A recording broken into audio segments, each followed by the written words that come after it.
Imagine Horror Network, the official horror stories channel.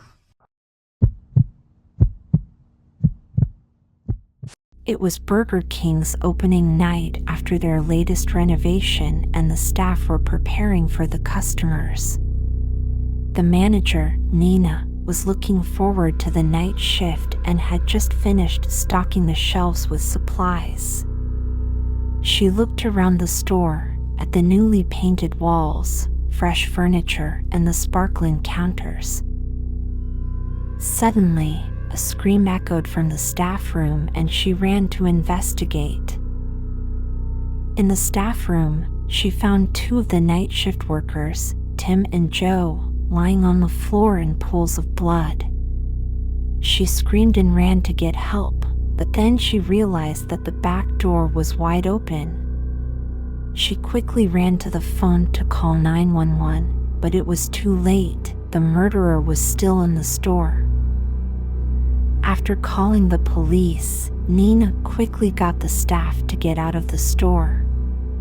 She stayed behind in the store to make sure that the murderer didn't escape. Suddenly, she heard loud shuffling coming from the storage room and found a large man wearing a mask. He had a knife in his hand and was looking for more victims to slaughter. As she started to back away, the man lunged towards her. She screamed and was about to dash out of the store when a large figure stepped in the way. The figure was Brett, Nina's brother-in-law. He had been worried about her safety and had followed her to the store. He was able to wrestle the murderer down, and soon the police arrived to take the murderer away. Nina was relieved and thankful that Brett had saved her life. She then thanked all of the staff for their bravery and commitment during this difficult time. The next day, the police released a statement that the murderer had been apprehended. They said that the murderer had been targeting the night shift staff of Burger King, believing that they were vulnerable due to the late closing times. Since then, security has been tightened at all Burger King locations, and the night shift staff have been getting extra support and resources. Nina is grateful that the incident ended without any further harm, and she is thankful for her brother-in-law, Brett, who risked his own life to save hers. The incident at Burger King is a reminder that safety should always come first, and that even in the darkest of nights, there are still good people who are willing to go above and beyond for the safety of others. Jennifer was working the night shift at the local Burger King. It was a quiet, cool night that felt like it was going on forever. Jennifer had been working late-night shifts at the fast food joint for the past few months, so she was used to the utter silence that came with the job. But tonight was a little different. Jennifer could feel a presence in the restaurant, a chill that came with a sinister undercurrent. It was almost as if there were something in the air that was trying to tell her something. She looked around but saw nothing out of the ordinary. Everything was as it should be. All the tables and chairs were in place, the greasy floor was spotless, and the bright overhead lights were still flickering. But there was still something off, something creepy that made Jennifer uneasy. She had the urge to get out of there as soon as possible, but she was determined to tough it out until her shift was over. She took a deep breath and kept working. The hours ticked by and Jennifer continued her work, but the uneasy feeling in the air grew stronger by the minute. She heard strange noises coming from the back of the restaurant, the refrigerators and vents, and an occasional muffled cry from an unknown source. As the clock struck midnight, Jennifer's sense of unease became too much to bear. She quickly clocked out and made her way to the parking lot, but something stopped her. A figure, shrouded in darkness and standing at the edge of the lot, caught her eye. She could feel that same creepy presence as before, and it was coming from the figure. She felt her hands start to shake and was filled with terror. Before she had a chance to turn and run, the figure stepped forward and called her name. It was a familiar voice, one she had heard before. It was Harry, the night manager. She hadn't seen him in weeks, so she was relieved when he came closer and put a comforting hand on her shoulder. He had an odd look on his face, however, that scared Jennifer more than anything else. She felt his grip tighten, and then he whispered something into her ear. "I know what happened here."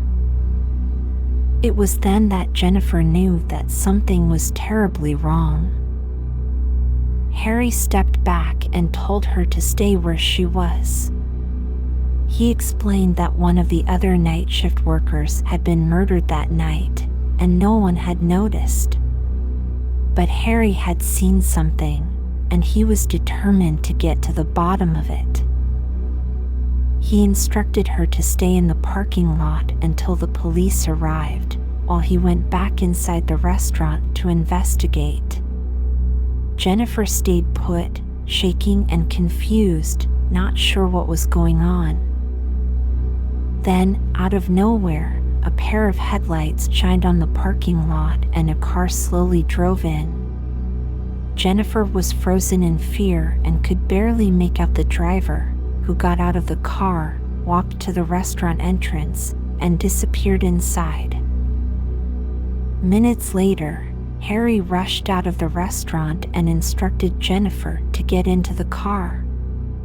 He quickly explained that the driver was a detective, and he was there to investigate the murder. He got into the car and started to drive away, but not before telling her one last thing. "I found out who the murderer is, and I think he still might be in the restaurant." Jennifer barely had time to process what he said before he sped off in the darkness. The next morning, police had surrounded the restaurant. It turned out that the murderer had been hiding in the store and had tried to escape through the back door. But the detective had already caught up to him and arrested him. Jennifer was relieved that the murderer could finally be brought to justice, but she was also still scared by the events of the night before. She vowed to never work the late-night shift at Burger King again. Not even the promise of more money could get her to go back. Jeff didn't really want the night shift job at the Burger King, but he needed the money. He had recent college loans to pay, and this was the fastest job he could get. He had heard stories about the night shifts being creepy, but he figured it was just part of the job. He said his hellos to the manager and finished the paperwork, and was now tasked with getting ready for his first shift.